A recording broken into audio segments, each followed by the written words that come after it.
England is full of unusual and colourful place names. They seem so strange and surreal, but there's a very good reason for that. If you look closely at them, they tell you the broader story of England's multilingual past. With the help of this video, you should be able to look at place names and figure out their origins. Most place names in England are derived from 4 languages: Brythonic, the Celtic language spoken before the Anglo-Saxons arrived, Old English, Norse, and Latin. Place names worldwide are almost always named after people or physical features in the landscape. The same is true of England. The trouble is, we don't understand the languages that made up the names. 80% of our place names are in Old English. Now, the term Old English can be a bit misleading. It's not like Shakespearean ye olde English. It's an almost unrecognisable language to modern-day English speakers. You'd have better luck understanding somebody speaking Spanish. In Wales, they have some place names which seem complex, but the name is just a very detailed physical description of the village.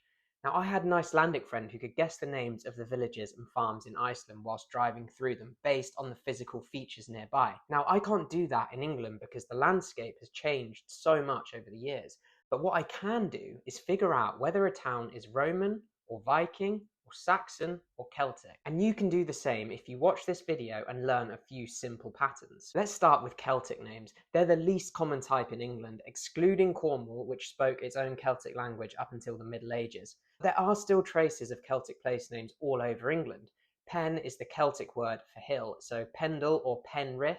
Anything with coombe in it is Celtic. Avon comes from the Brythonic word which means water or river.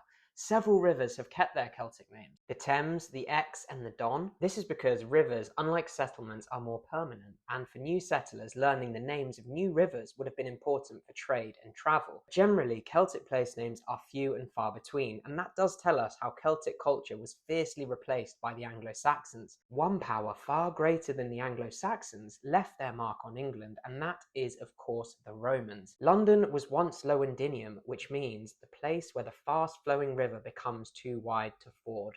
It gives us a great insight into how ergonomical Latin was.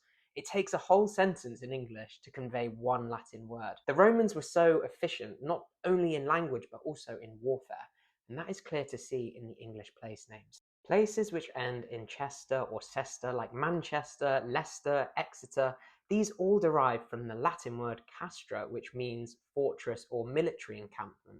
Now, there are tons of them, often using the Celtic words before the Cester, so Doncaster, as I said before, is on the River Don, so fort on the River Don. So those are most of the Roman names, but what about the 80% of Old English names? Any place that ends in ham, ton, wick, for example, Birmingham, Brunswick, Northampton, are Anglo-Saxon place names. Ham, ton, and wick mean settlement or farm. Now, places with the suffix ending in ing, like Hastings or Reading, means the followers of. So the followers of Hasta becomes Hastings.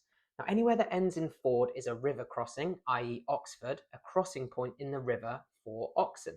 The first part of the Anglo-Saxon place name either comes from a physical description, like Clayton, which would have been a settlement with clay soil, or someone's name like Alfreton, which means Alfred Settlement. We don't recognise many Anglo-Saxon personal names since they're largely out of use. We still use Edward or Alfred, but names like Snodder or Bjorma, who give their names to Snodland and Birmingham, no longer make sense to modern English speakers.